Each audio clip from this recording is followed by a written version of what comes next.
So welcome to the session on Karma Yoga of Srimad Bhagavad Gita. This session is going to talk about the principles of Karma Yoga, which has been mentioned by Lord Shri Krishna in the second Adhyaya of the Karma Yoga. We'll start with our gratitude to the Lord and the Guru Parampara through which this knowledge is transferred to our Guruji, Puja Guruma. We'll start with a prayer. Om Sahana Vavatu Sahanau Bhunaktu Sahaviryam Karavavahai Tejasvinavaditamastu ma vidvishavahai. Om Shanti Shanti Shanti.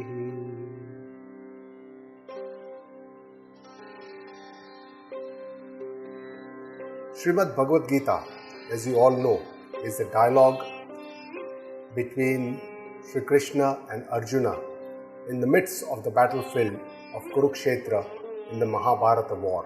So this is the scenario where this Updesha of Sri Krishna is being given to Arjuna. And in this Updesha, Sri Krishna talks about variety of aspects of life, the real understanding of the life, what is the goal of life that has already been mentioned in the second Adhyaya early part, with the backdrop where Arjuna is in grief, in sorrow, because he is attached to his relatives and he is unable to fight the war. He becomes very, very nervous. And with this background, in the early part of the second Adhyaya, Shri Krishna gives the Atma Gnana Updesha to Shri Arjuna. And after that, he talks about the Dharma Updesha, comes down to the level of Arjuna and talks about his own beliefs. And from his belief system, he gave this Updesha to Arjuna. And this Updesha forms the crux of the summary of the Upanishada and the Vedanta philosophy. It also forms the crux of whatever is given in the Vedas. Vedas, as you know, has Karma Kand and the Jnana Kand. And Upanishads is the Jnana Kand or the Jnana part of the Vedas. So this forms the crux of all the ancient Indian wisdom. And this summary is given in Srimad Bhagavad Gita. So Srimad Bhagavad Gita is like a complete manual for our life. It is a guiding book for all of us, jivas, for our journey of our life, because it gives us what we cannot see in our day-to-day life.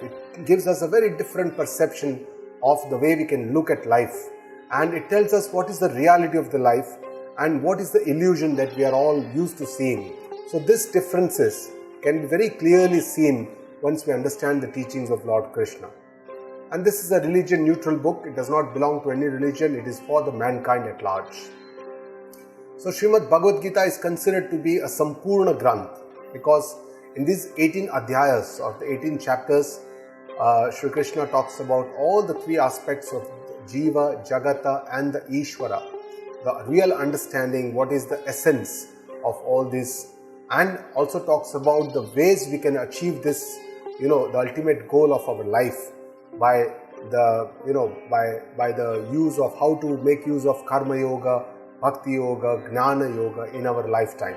So all these aspects are very well clearly described in Bhagavad Gita, and it can become a pillar of our life. It can become a guiding book, a guiding light for our life if we continue to read this, not just reading this, but listening this, the meaning, the deep meaning behind these verses or the shlokas from a learned guru, understanding them, and then keep on reading this, learning this, because every time we keep reading this, we find a different meaning out of these shlokas. So some of these shlokas have a very deep meaning, and Lord Krishna talks from very different perspectives. Sometimes he talks like a Sagun Krishna, Bhagavan. Sometimes he talks like a Nirgun, Nirakar Krishna, who is the formless, eternal consciousness. So from very different perceptions, Lord Krishna talks about these, all these aspects, and that's why it is very difficult to understand for an average person, and that's why we need the help of a learned guru who has learned this from the Guru Shishya Parampara. So now let's understand what is karma. In a day-to-day terminology, we can translate typically karma as a work or the action. But when we talk of the ancient Indian wisdom, our scriptures, karma is defined as Vedic karma. Whatever is given in the Sanatan Vedic Parampara, the Vedic Paddhati, those karma which are given in our Shastra, and our Moolbhut or the basic fundamental Shastra is the Veda.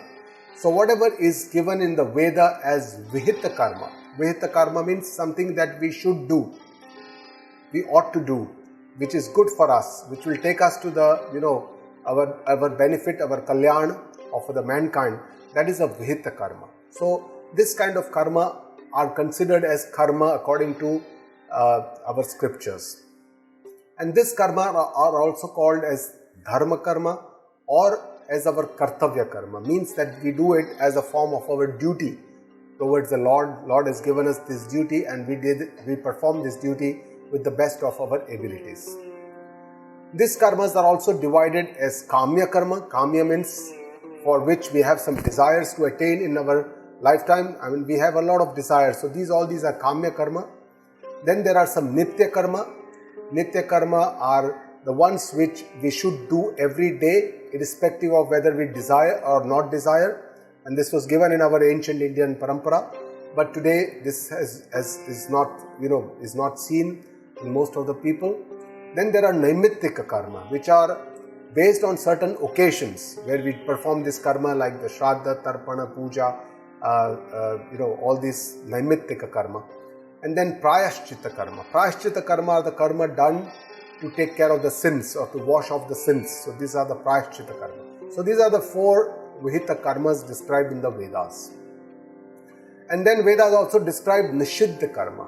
These are the karmas that we should not do.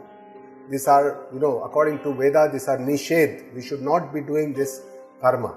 And these are the adharma karma. A lot of things like, speaking lies, dishonesty, stealing something, violence, anger, all these karma that sometimes we do in our life, we should not do. So this is according to the Vedas, these are the Vihita karma and the Nishiddha karma.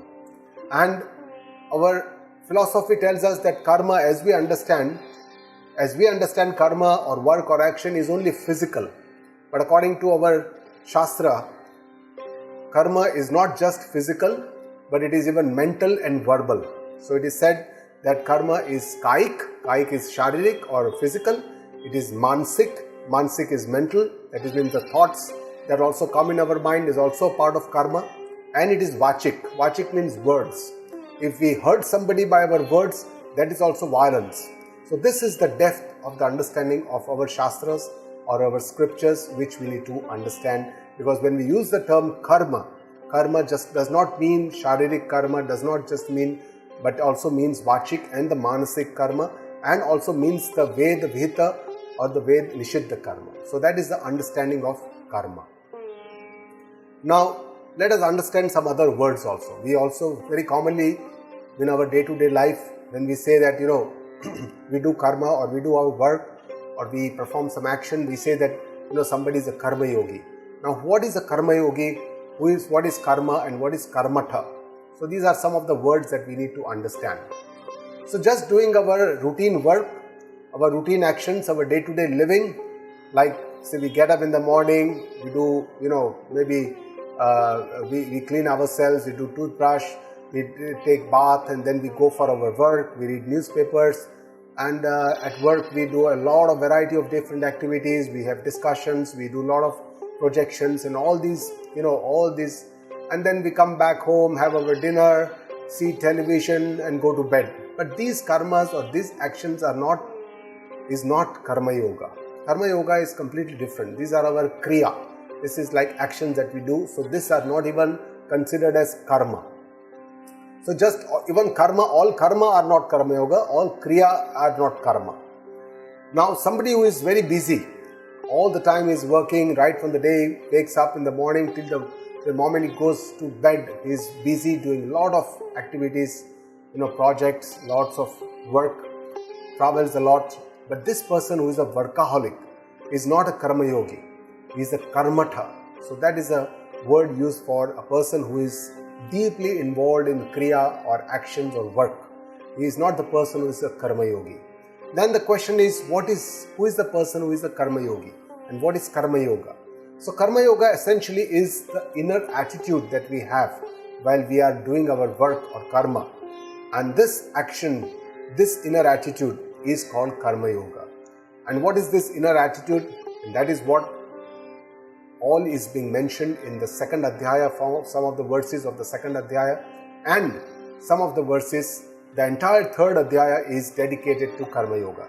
So in this session today, we are going to talk about the actually introduction to the karma yoga before the shloka starts. So essentially, karma yoga means that yoga word itself means unity with the consciousness, unism. We unite with something, yunjita, that is yoga. And this yoga or unity or unition with the divine consciousness is possible only with some kind of a devotion, bhakti, or with a surrender, with an acceptance of that power which is beyond us, which is guiding us, which is creating this, maintaining this universe. That power is there, and we need to accept this power as a first step to make our karma into karma yoga. So karma yoga essentially means karma plus devotion, surrender to this power. And this surrender or devotion itself means bhakti. And that's why karma, when it joins with bhakti, becomes karma yoga. So in Bhagavad Gita, bhakti is not separately defined as one of the path. God always says in the third adhyaya, first shloka, he says, Lokesmin Dvivida Nishta, and he shows two paths, the path of knowledge and the path of action, or the path of karma. But bhakti is not separately defined as a path, which in contrast in the Srimad Bhagavat, bhakti path is a very clearly defined marga. So essentially here, karma yoga includes bhakti yoga. So karma yoga, when somebody does karma yoga, he is already a devotee, is already devoted to the Lord, already is doing bhakti. So that is the first understanding of karma yoga, where some understanding of the creator, the Lord, the force, that power, that energy, which is maintaining this universe, we have to accept that as a higher power and as a main source of our the power that controls this universe and which helps us to do whatever we are doing in our day-to-day life. So Bhagavan Shri Krishna has shown us two lifestyles based on our adhikaritva. Adhikaritva means, actually it means our eligibility, our inclination, what we desire, what we are inclined for. And these two paths which has been shown are the path of action, that is the karma yoga, and the path of knowledge, which is the gnana yoga.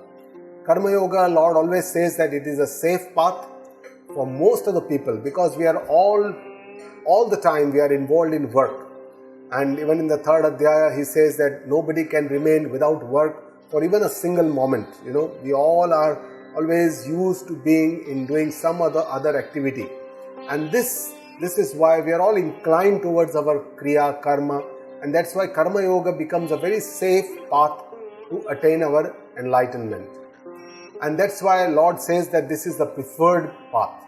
He doesn't say this is the best path, because gnana yoga is a pious path, because it involves a lot of purity. Only with a pure mind and the antakarana shuddhi we can go into this marg of gnana. But essentially, what Lord Krishna says in further adhyayas of Bhagavad Gita as that somebody who sees this as two different paths is not the correct way of saying. He says that both of these are essentially the same path, because the goals that we reach are the same. So you can start off with the karma yoga, then you can migrate to gnana yoga and you can reach the ultimate destination, or you can directly go to gnana yoga. Somebody who is very pure at mind, who's already had the previous sanskaras, he can directly go to gnana yoga. But there are very few such people who are adhikaritva. Somebody like Gautam Buddha, who could see just one pain or misery and he got enlightened, or he got into the spiritual journey and got enlightened. So there are very few people who are so pure that he can just become enlightened by gnana. most of the people have to go through Karma Yoga, purify themselves, go to Jnana Yoga, and then achieve enlightenment.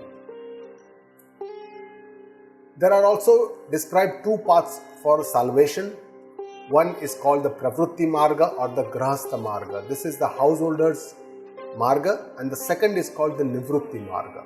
Nivrutti Marga is the Sannyasa Marga, that is the path of the renunciate. So in our ancient Vedic Parampara, we had 4 ashramas. The first was the Brahmacharya ashram, where as a child he goes to a Guru ashram, and then he spends time with the Guru there, learns about all the scriptures, he learns about dharma, adharma, karma, artha, kama, all these things he learns. And he also learns about moksha. So all these 4 purusharthas as a child one learns. And then when he comes back, he decides whether to go into the Grahastha ashrama, then he becomes a householder, or he can go directly to the Vanprastha or the Sannyas ashram, he can become a sannyasi. So this has always been there in our parampara, that one can either use the Pravrutti Marg, the householder's marg, or the Nivrutti Marg, the sannyasi marg. But for both of them, the journey for obtaining this knowledge, the Jnana Marga or the Jnana journey or the Jnana yoga, is essentially the same. Shravana, Manana, Nididhyasana, Vedanta, all these, the way Guru Shishya Parampara, this Jnana Marga is the same. The goal for both of these, Grahastha as well as the Sannyasi, is the same. Only their lifestyle is different. And the best thing is that even though being in the household and being a Grahastha, a person can achieve the ultimate salvation. That is the beauty of our philosophy. None of us need to be a renunciate or renounce this world to attain the ultimate goal of our life. We can actually be in the household, and as a Grahastha we can perform this spiritual journey. Whatever time we can find, whatever time we have, we should undertake this journey, and then with this we can actually attain the ultimate salvation or the liberation or the moksha that Lord has described in Bhagavad Gita as the ultimate goal of our life. All the candidates or all the people are not the candidates for sannyasa. Sannyasa is only for somebody who is at that level of vairagya, who already knows that, this samsara is not for me, and whatever I need, my goal is something different, and this samsara or this world cannot give me that goal. So only if he has that kind of a very matured understanding, that person can and should take sannyasa. Otherwise, for everyone else, karma is essential. But when our scriptures tell us that karma is essential, it also tells us that karma is not the ultimate goal of our life. And that's why karma has its own role, and then Jnana also has its own role. Both are very important to attain to the final destination. And our scriptures, all of them, never give a permission to us or never give order, agnya, kabhi nahi karte hai ki you live karma and become a sannyasi. None of the scriptures ever give an order or agnya. Neither the God gives us agya to leave and go onto the path of sannyasi. But most of the times, even in Bhagavad Gita, if you see the 3rd and the 4th adhyaya, you will see that Shri Krishna always glorifies the karma path. The path of action is always glorified because that is the path for most of us. Almost 99% of people, for them, the householder's path or the karma path is the way to achieve salvation. But the scriptures only give a permission for us to live karma when the time comes, that ripe or the mature time comes. And then our scriptures tell us that karmas, you don't actually have to leave them, they just fall off by themselves. When the ripe time comes, it's something like when there is a flowering and then there is a fruit which comes up on the branch, and then when the fruit becomes ripe, the fruit automatically falls off. Nobody needs to pull or take off the fruit. So that is the corollary given in our Shastra, that whenever the fruit is ripened, adequately matured, adequately, we know that we have achieved that state, what we wanted to, what karma could achieve or could lead me to. Once that stage comes, then karmas do fall off by themselves. Now, there are 2 types of karmas that has been described by Sri Bhagavan Krishna. One are called the Sakama karma, and these karma are the selfish action. And most of the karmas that we do in our day-to-day life are sakam karma. We want to achieve something, there is a desire in our mind, there is some goal, we want to achieve something, and that's why we do this karma. And this karma always is linked to the karma phala. Karma phala means that this is the fruit of the karma, or the fruit of the action that we are doing. So this fruit or this outcome or this result is always in our mind when we do the karma. And this, when it comes, sometimes it comes according to our expectation, sometimes it does not. And when it comes according to our expectation, we like it. Sometimes it does not come according to our expectation, then we hate it. And these likes, dislikes, hate, love, all this forms what is called as a raga, dvesha. And these raga, dvesha are the ones which create the samskaras inside us, and they create the desires to do more and more action. The moment you do something, you like it, there is a raga, and then you desire for more and more. And that is what keeps us running around in this world, because these kamanas, desires, lead us to do more and more karma. These karma again produces the karma phala. These again produces the samskara, raga, dvesha, and then again kamana, and then karma, and then karma phala. So this chakra, this circle, this merry-go-round, this ferry wheel goes on and on, this sansar chakra, which is the main cause of bondage of the world, or the jiva, or the life in this world. So this is the main cause of sansara bandhana. The other karmas that Bhagavan Shri Krishna describes are the nishkam karma. Nishkam karma are the selfless action, where you are doing it not just for your selfish motive, but for the larger benefit, maybe of people around, society, family, for the Lord. It could be anything, for the much larger cause. And these are the karmas which, if they are done with a proper attitude, then they don't create so much of raga, dvesha, because here your personal motive is not there. And also, because there is no self-motive, there is also not much kartrutva abhimana. The kartrutva abhimana behind the karma is one of the root cause of bondage to this karma. When we do a karma, we always believe that I have done this, aham karomi, or I am the doer of this action. So this kartrutva abhimana binds us to this karma, and also this expectation of the desire also binds us to this karma. So because of this selfless karmas are done without any ego or pride behind. That expectation is not there, that ego is not there, that pride is not there, and that's why the same karma is the same, action is the same, but the bhavana that we do, is it sakam or nishkam, that determines whether it becomes a cause for our bondage to this world, or becomes a cause for our liberation from this world. So essentially, this is how, it's like suppose you have a rope around and you are going around in circles. The rope keeps on binding you, right? You are doing karma, you are going around, but the rope keeps entwining around you or encircling around you, right? The moment you realize that there's something wrong, I'm getting into bondage, what you have to do? You have to do the karma in the opposite direction. Karma is also, you have to continue. We all have to continue our karma, but with the right understanding, in the right direction, with the right attitude, then we will be liberated from this bondage and the samsara chakra. So this is a beautiful example that our Guruji tells us, and this is, we always have to, कहते हैं कि कांटे को कांटे से निकालना है, कर्म से ही कर्म के बंधन को छुड़वाना है.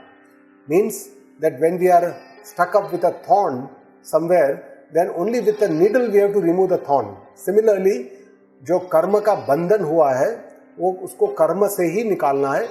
But the way that we do the karma is according to the karma yoga. It has to be more selfless actions, and that is how we have to get rid of the bondage of karma.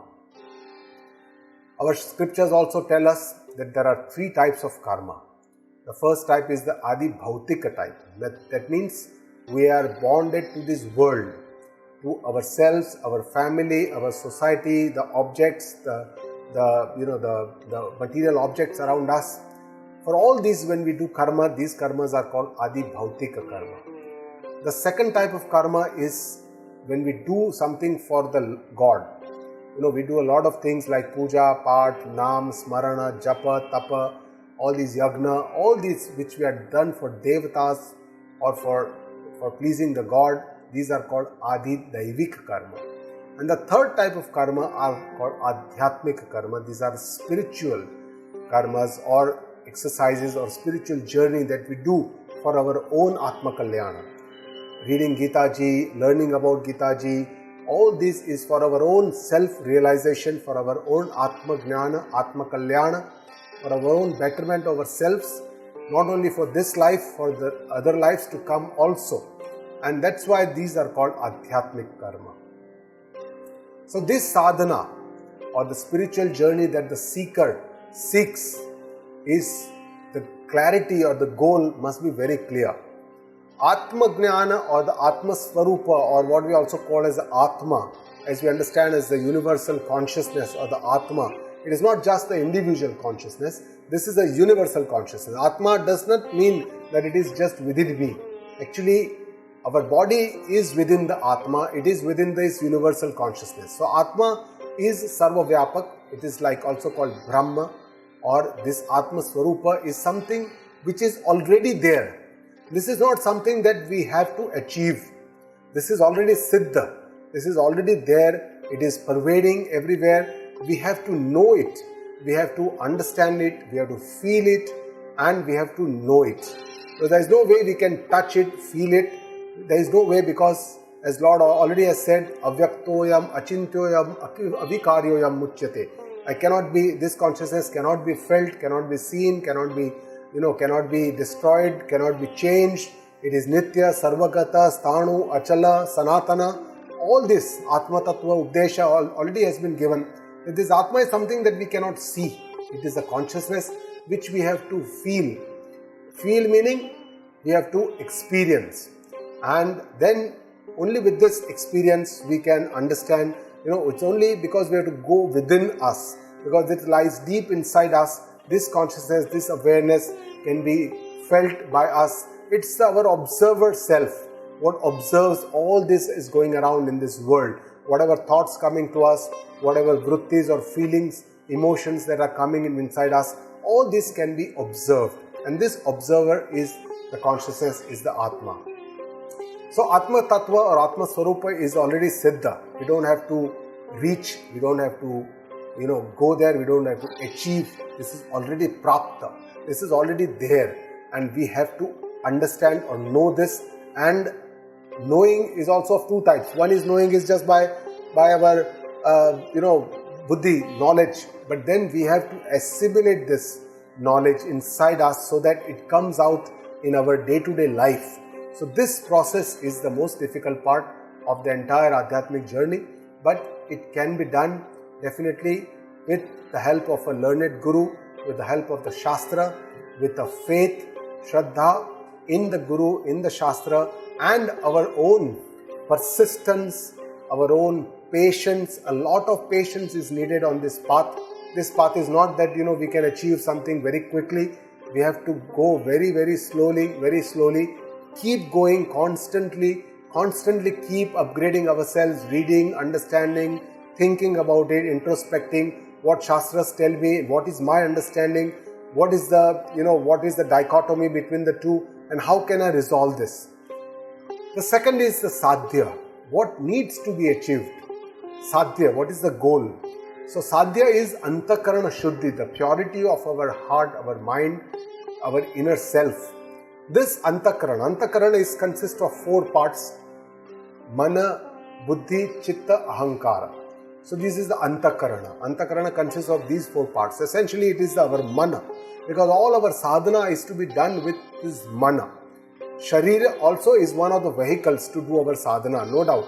But mainly it is the man that we have to control, we have to modulate. And the way man works is, it works through the senses or the indriya. And all this will come in our next talk of Sthita Prajna. What is indriya, how indriya sanyam can be done, how indriyas work. All this will come in that aspect.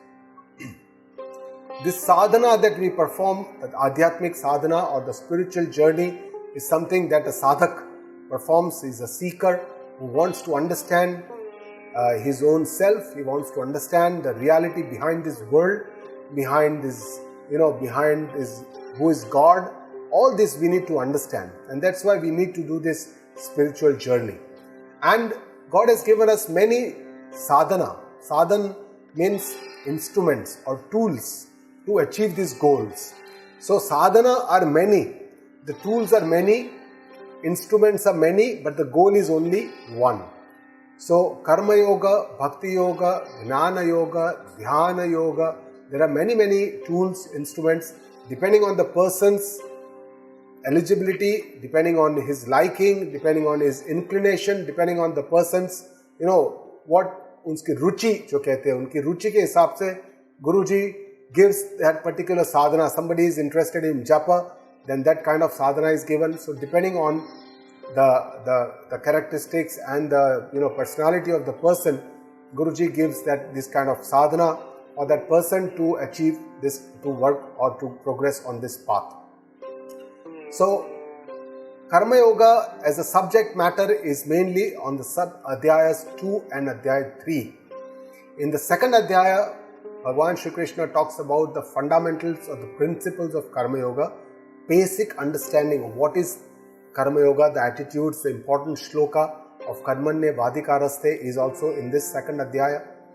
But the third adhyaya is already completely devoted to Karma Yoga, and it's a very beautiful adhyaya. We'll come to that after the second adhyaya is over. In the first adhyaya, as you saw, there was Arjuna Vishada Yoga, and when the second adhyaya is mainly the Sankhya Yoga. Sankhya Yoga is all about the knowledge. That is the central theme of the second adhyaya. The knowledge, the ultimate knowledge, the Atma Jnana, which is considered to be our final goal of our life. The first 10 shlokas, as we saw, the 2.0 talk was about the background of the Atma Jnana Updesha. From the 11th to 30th shlokas, Lord talks about the Atma Jnana Updesha, the ultimate goal that we all need to achieve to relieve ourselves, to liberate ourselves from this samsara. 31st to 37 shlokas are all about the Dharma Updesha, what is our Kartavya Karma, what is our beliefs. And then the topic changes from 38th shloka. These initial about 8 shlokas are the introduction, are the link between the Jnana Yoga and the Karma Yoga. And in today's session, we are going to talk about these 8 shlokas, the link. And then the Karma Yoga Siddhanta, 5 shlokas are devoted to the Karma Yoga, the main principles of Karma Yoga. And then there is another 2 link shlokas which talks about the Jnana Sadhana, the 52, 53, and then from 54 to 72, the last 18 shlokas of Karma Yoga, this Jnana Yoga, Sankhya Yoga or the second adhyaya, it is devoted to the Sthita Prajna Prakaran or the Sthita Prajna Lakshana. It is a very beautiful, very well described what is the ultimate goal, how that wise person, what is his life, how can you know that this person is a wise person. So unke jo lakshana hai, those are described. For the seeker, it is very important because that is our ultimate goal. That is where we have to reach, and that's why those attributes, those characteristics which have been described are beautifully described in the last 18 shlokas. We will come to the Sthita Prajna Prakaran also later. And then finally the third adhyaya about the Karma Yoga description, which is described in a very vivid, in a very descriptive manner. Now, what is the importance of Karma Yoga? Karma Yoga is a very important tool for our mukti, because to get to the Atma Jnana, we must have the first step, and the first step is Antakarana Shuddhi. Unless Antakarana is pure, unless these impurities of our mind, all these impurities, the Shadaripu are removed, the inner enemies that all we have are removed, Atma Jnana cannot be established. It's not just possible. And that's why this is the first step of the sadhana. And this is the most important step, because a majority of the time is used in this. And how do we know that our mind is getting more and pure, better and better? We will know. Once we are on this path, we will come to know, because the mind becomes more peaceful. The mind becomes more calm. Mind becomes more aware about our own feelings. about our own thoughts, about our actions, about our, anger. We become very aware. So that is how we would know that you are progressing on this path. Your awareness increases. And this ultimately causes the Antakarana Shuddhi. And for this, Karma Yoga is the most important sadhana.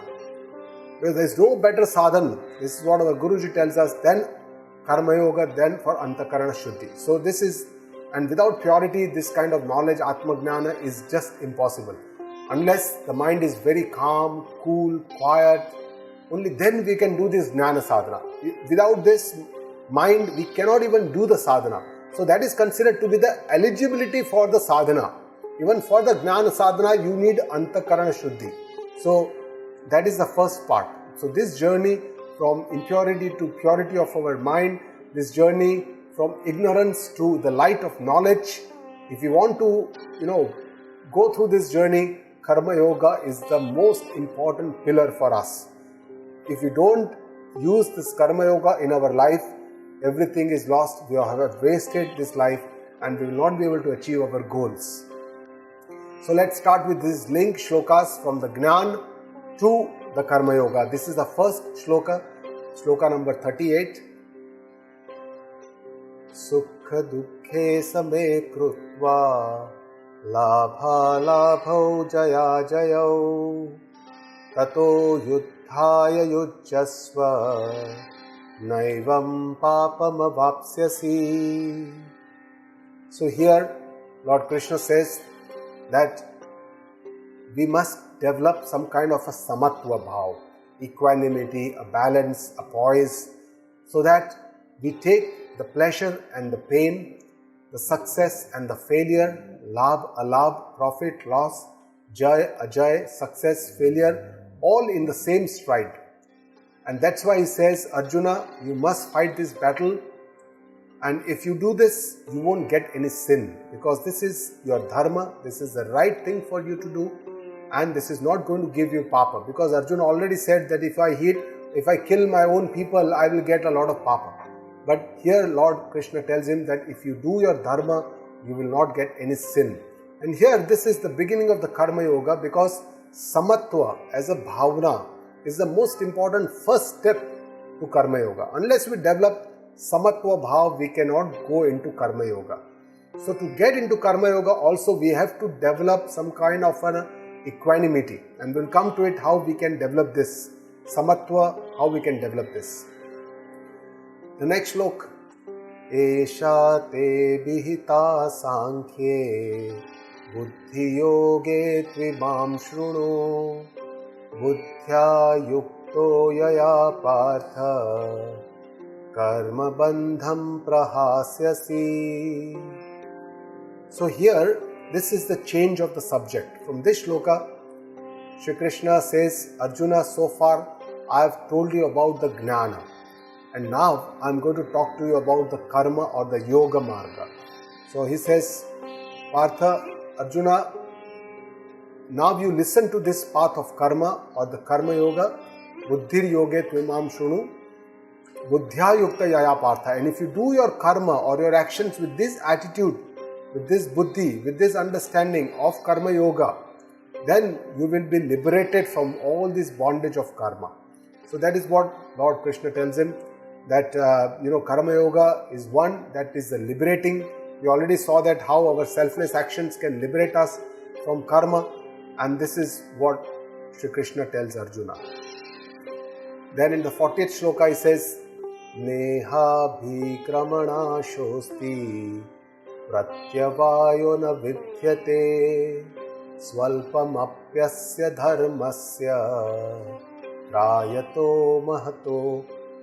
trayate mahato bhaya. So he says, on this spiritual path, nothing goes in waste. Whatever small steps you take on this path, it never gets wiped off. This always remains in your account. So there is no blame, there is no dosha, there is no pratyavaya. And whenever, even if somebody dies while doing this spiritual journey, then these are all sanskaras which will remain in his subtle body or the sukshma sharira. And with this sukshma sharira, when it takes another stula sharira or a gross body, this sanskara gets again active and he starts his journey from that point. So a lot of times we see that there are some people who are extremely brilliant right from their childhood. Say for example, Adi Shankaracharya ji. He was so brilliant that by the age of 10 or 11, he already had read about Gita ji. Already by the age 14, he had already written bhashyas on Gita ji. By the age 17, he already had left home and he was in his gnana, sadhana. He already was enlightened. So, and then in a very short life, he lived till only 32 years, but in that short life, he has written enormous amount of scriptures and has written so many bhashyas or commentaries. So these kind of people, of course, he was considered to be an incarnation of Lord Shiva. But these are the people who, probably in their last janama or in previous births, had done so much of spiritual journey that when they were born brilliant.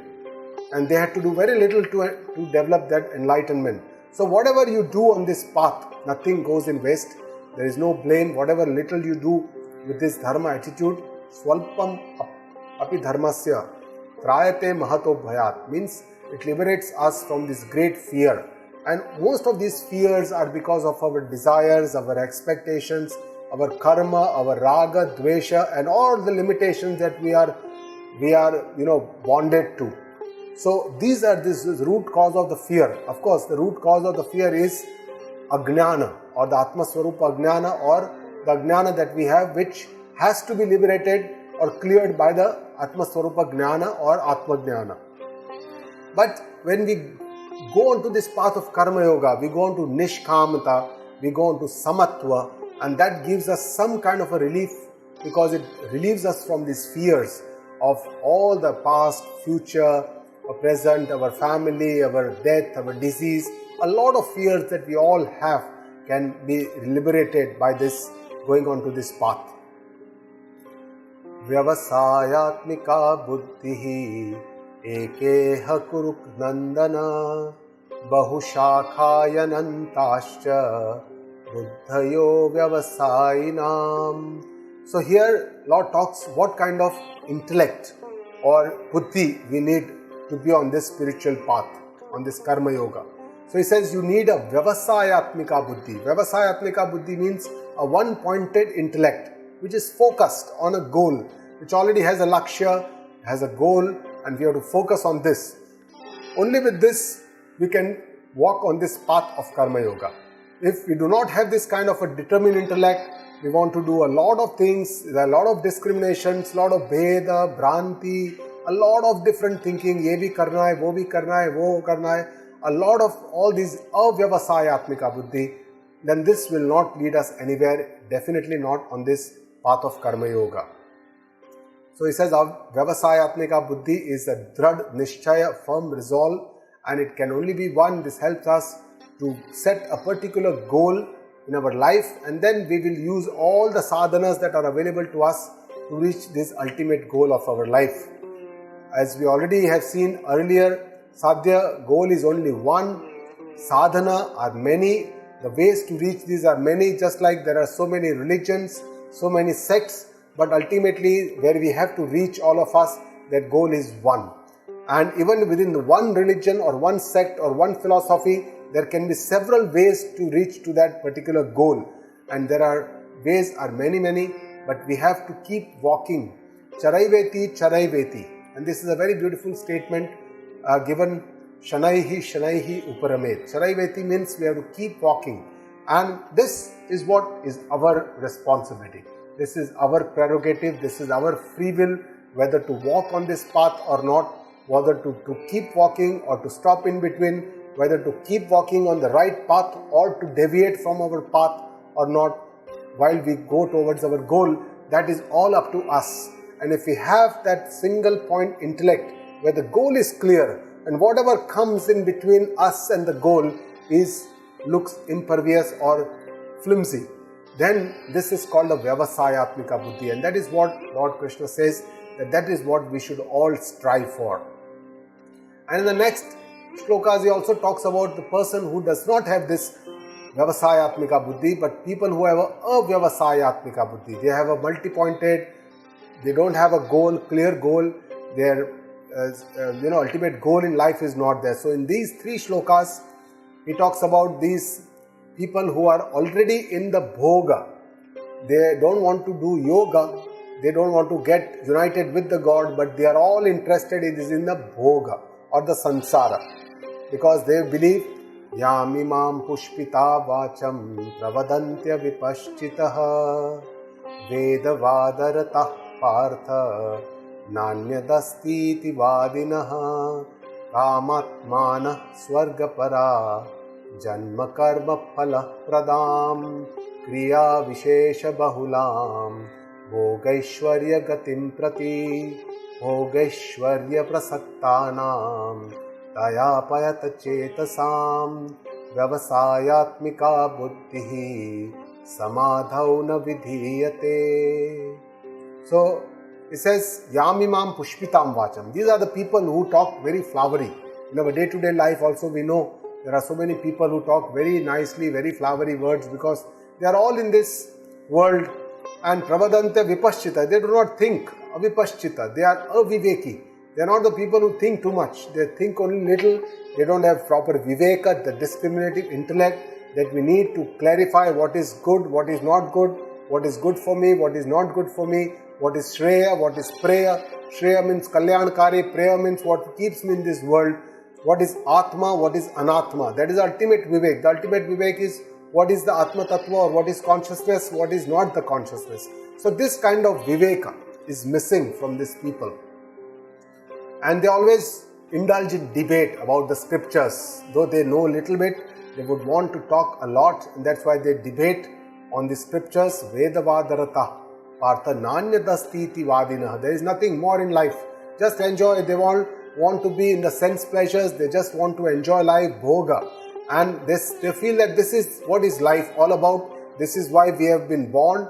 This is why God gave us birth. And this is the ultimate goal of the life. So sense enjoyment, sense pleasure is the ultimate goal of their life. And there is nothing more they feel that life is all about. And they are filled with lots of desires. All types of desires they have. Want to achieve this, that, the other. They want to have all the sense pleasures. They want to travel all the places. They want to enjoy all the luxuries, they want to enjoy all the technologies, and they don't want to think also without understanding, thinking without any control, sanyama. They want to cherish or enjoy the pleasures of this life. So with this, they always remain in this janma karma phala pradam, means janma, birth in this world is the fruits of action. It is said that the birth that we all have is the fruits of our action of the previous janma and the karma. So whatever karma we have done in the past birth, those phala, we get this janma of this birth. And our janma, the karma that we do now will help us whatever the next birth we will take. So karma is the main cause of this janma. So this janma, karma, phala, this is a chakra. And this says they all remain in this chakra, they keep in this merry-go-round, they keep in this whirlpool, go round and round in this chakra. Also he goes ahead and says, Shri Krishna says, Kriya Vishesha Bahulam. They are involved in too many activities. They want to do too much of work. They don't have time to sit silenced in contemplation, think about what is this life all about, what is this world all about, who am I? All these questions don't come to their mind. Bhogaishwarya Gatim Prati. They are all involved in pleasures and comforts of this life. And those who come in this company, they also get involved in these pleasures and comforts, because they talk about it, that I have had this pleasure, I went to this restaurant, this is where I enjoyed, so now why don't you go? So it will inspire other people to get into these sense pleasures or joys. Taya payata chetasam. In his mind is also kidnapped, because his senses are already going around in the objects, in the sense objects of desires. His mind also is taken away, and that's why he goes round and round. Such people don't acquire the determined intellect, vyavasayatmika buddhi, they don't have. They have avyavasayatmika buddhi, and with this kind of a buddhi, which is not single-pointed, not focused, not lakshya or goal ke prati, sajagata, dhrad, nishchay, agar nahi hai, then they cannot have this attitude of karma yoga, they cannot purify their antakarana, they cannot go onto this path and attain the ultimate salvation, that we all are destined and born for. So ultimately they miss the entire purpose of their life. And then Lord Krishna goes ahead and tells Arjuna about what is the ultimate goal of his life. Traigunya Vishaya Veda Nistraigunya Bhavarjuna Nirdvandvo Nitya Sattvasto Niryogakshema Atmavan. It says, transcend this worldly realms. This is a beautiful shloka. Nistraigunya Bhavarjuna means rise above these three gunas of this world. As you all know, this world, this entire universe, this Prakriti, Maya, is all made up of three gunas, the Sattva, the Rajas and the Tamas. And everything, we all are made up with these three gunas. Some people have higher Sattva, some people have higher Rajasa, some people have higher Tamasa. These all creates our own personality, right? So he says, finally you have to rise above this. You have to, transcend from these worldly realms into the spiritual realms. And we have to experience that our own spiritual being. So this, how we can achieve this? This is a beautiful saying that I remember right now. It says, we believe that we are human beings having a spiritual experience. But in reality, we are spiritual beings having a human experience. So that is a very profound and a very, very powerful way of seeing this ourselves, our own selves. It's not just that we are a human person, but our Shastras also tell us that this body is our upadhi. And it's only because of this upadhi that this body feels like a life.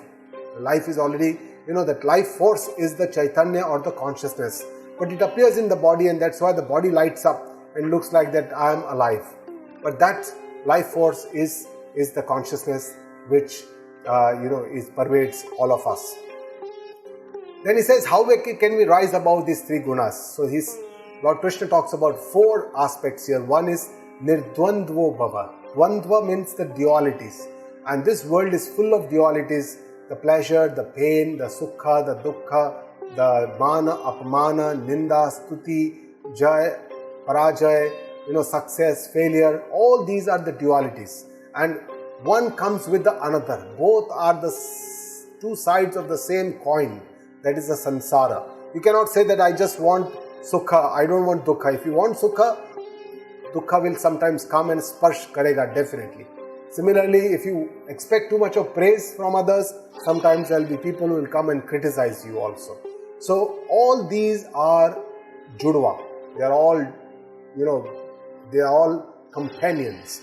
And that's why when one comes, the other, sometime or the other will always come. But we have to rise, take all these in the same stride and try to rise above them. Nitya sattvasto bhava. Always be in the sattva guna, Ishvara, pranidhana. So be in shelter to the God and do more and more activities towards the Lord. Whatever is the sattvic guna, sattvic ahara, sattvic bhojana, sattvic, everything should be sattva. Niryogakshema bhava means you be away from the stress of achieving something and then preserving whatever you have achieved. Right? So yoga means to acquire something. And shema means to preserve whatever we have acquired. And most of our lifetime either is spent in either acquiring something that we don't have, and when we have it, we want to preserve this something that we have. So half of our life goes in acquiring wealth, and then rest half of our life goes in preserving the wealth that we have acquired. We want to invest it well. We want to see that it grows well. So these are all the stress and the strains that we all have in our life. And God says, Bhagavan Shri Krishna says in the 9th Adhyaya that Yoga Kshemam Bhavamyaham. That means that I am the person who takes care of all this. You don't need to worry. Vahamyaham, sorry. Yoga Kshemam Vahamyaham means that I am actually the Yoga Kshema Karnar Main Hu. Why do you have to worry about all this? What you have to acquire, what you have to preserve, all this is done by the Lord. And the fourth and the most beautiful part, he says, be Atmavan Bhava. Atmavan Bhava is a very beautiful agya of Shri Krishna to all of us. Atmavan basically means that, our own self we have a lot of potential in ourselves. We have a lot of, confidence. We have a lot of power, energy, a lot of potential to do something which we have never thought. So we must utilize this potential to the best. Keep doing, use our own purushartha, our own persistence, our efforts. We should use our efforts. Be courageous. Don't have, don't be durbala. Be courageous. Be patient on this path. And we should always remain enthusiastic. So we should be inquisitive, should be enthusiastic, full of confidence. All this is the Atmavan Bhava.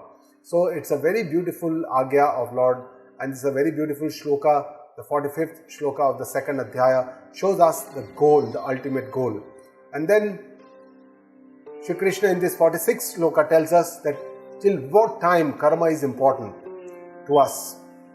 He says, Yavanartha Udapane Sarvatah Samplutodake Tavan Sarveshu Vedeshu Brahmanasya Vijanata. Means he gives an example of a pond, a small water body, and the ocean, which is a huge, enormous water body. So the purpose of a small pond is always there till there is a lot of rain, a lot of showers come and it gets overflowed, right? Similarly, the karma are important till we have a jnana. But once we have the Atma Jnana or the Brahma Jnana, then these karma also become irrelevant. So the karma, the limit of the karma is also already defined. Karma is the most important, but till what time? Till that person or that person develops Atma Jnana. Then all is karma. In the 4th Adhyaya, Lord says that Jnanagdi karma basmat kurute, means that Jnana is the fire. Knowledge is the fire which will burn all the karmas.